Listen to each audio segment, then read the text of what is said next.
Hi, I'm Colin Hung with Sway Health, where we love sharing the latest insights, news, and useful stories, and interesting ones, from the brightest minds in healthcare marketing. With me today on the program is Rob from Klein and Partners. Rob, welcome to the program. Colin, thanks so much for having me. This is gonna be fun. I think today's episode, we're gonna really talk about some of the things that you're seeing out there in the world around this bottleneck that you're telling me about, around converting people from a prospect into a sale when it refers to a patient appointment.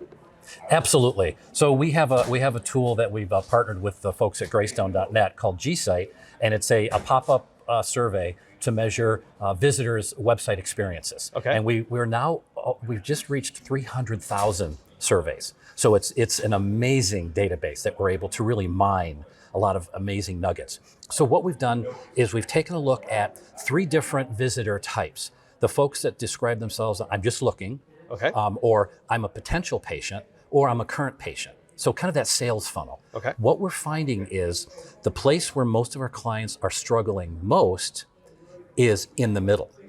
Really? So Okay. think of the analogy of Amazon. If Amazon made it difficult for you to buy a product after you found something you really wanted, how often would you come back to make purchases at Amazon? Right, not very often. They make it so easy for you to hit one button and then you turn around the next day and your product's there.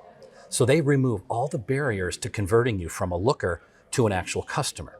So if we bring that back to healthcare, Okay. on the website is an amazing, well, it's a closer. It can be a closer, but it can also send people away.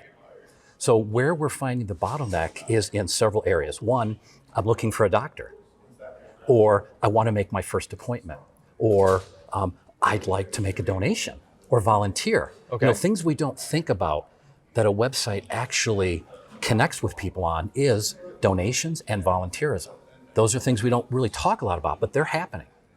And so- what you're saying is it's not very easy for someone to do that. Right, we make it difficult. In fact, one of the biggest complaints we get is forms completion.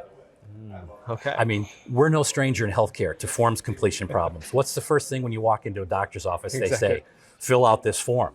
People are just wired to react negatively when they get a clipboard before anything happens. They're like, why don't you know me better? And so we do the same thing digitally on the website.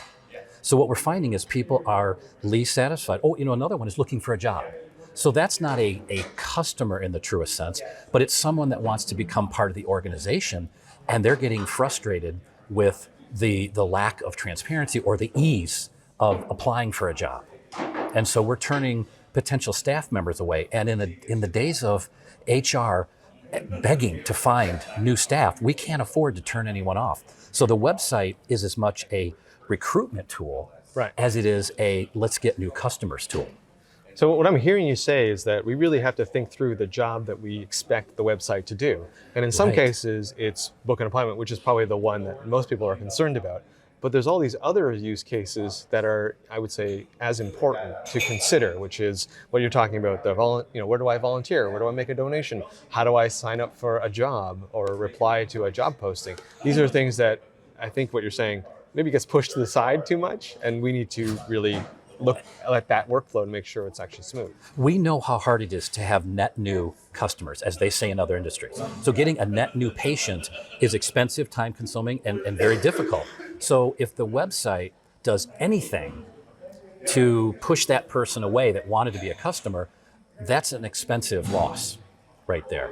And so we have to do things and change that middle there and make that conversion much easier. Another thing that's going along with that is people are complaining that they can't get real-time answers to their questions. So my big question for our clients is your website built for the speed of now? The days of saying, oh, we'll get back to you within 1 or 2 business days for your question, that doesn't cut it anymore. People have lost their patience post-COVID, and they want everything now. They want synchronous dialogue, not asynchronous. So when they have a question about your website or a problem or an issue or a concern, they want you to answer it now. And if you can't, that can send them away. So it's about being in the moment. Websites have to be in the moment. This is a brand dialogue that they're having with the organization. and you have to be in the moment. It can't be asynchronous. It's like watching a movie and the sound doesn't line up with the lips. It drives you crazy. But that's what's happening with our websites. So what can someone do to fix this if they're now after watching this, realize that maybe their website isn't doing the job that it's supposed to be doing? What are some steps, concrete things that they can do? Absolutely. So for one thing, if someone's looking for a job, review what that process looks like. User testing is an amazing thing that we can do. We can give someone a task and watch over their shoulder as they complete it and watch where they get stuck. That's one of the best things that they can do. But it's about making the forms easy. It's about being updated. Many of the open ends where people complain about a job is, this job is already filled. Why is it still posted? Or you forgot a phone number, or the phone number doesn't work. Things that we just assume, oh, of course everything's going to work. And they don't, because someone's not, A is not checking B or B is not checking A. Gotcha. And so it's the little things that we're breaking down. And think about it, if you want to work for a company and they can't even get a phone number right, or no one returns your call, or the website's out of date for the job, you're like, okay, how good are they at everything else? So it hurts your brand when you're not on point for all of those little details. Physicians, consumers, they want to get to know that physician as a human being. And they want to be able to, I'll give you an example. In many of our verbatims, what people are saying is, why can I can go online and book a hotel or get a restaurant reservation. They will not show me any rooms or times that aren't available.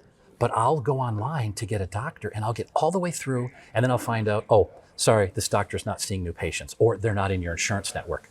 Why don't you get that out of the way up front? So you don't make me go through all those don't steps. tease me. It's like a bait and switch that's happening. And it happens more than we know.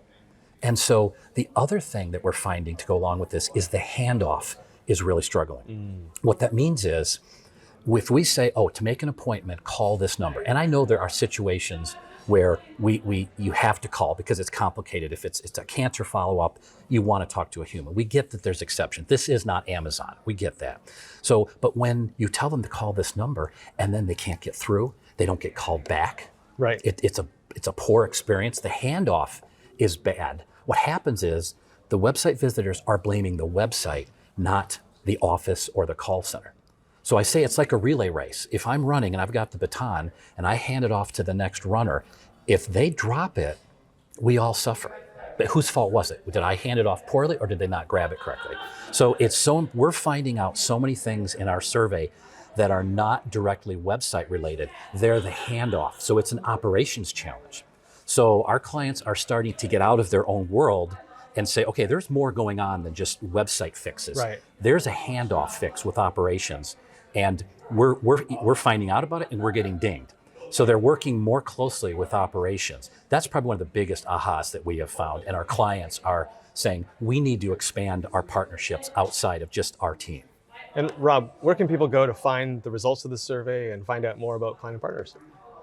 Well, actually, if you either go to our website, kleinandpartners.com, or also you can go to our partners website, is greystone.net. And there's a whole page and information on G-Site and how it works and how easy it is to become a client. Awesome. Rob, well, thank you so much for sharing the information you did today and for being on our program. Oh, my pleasure, Colin. Good to see you as always. Always good to see you here in Boston.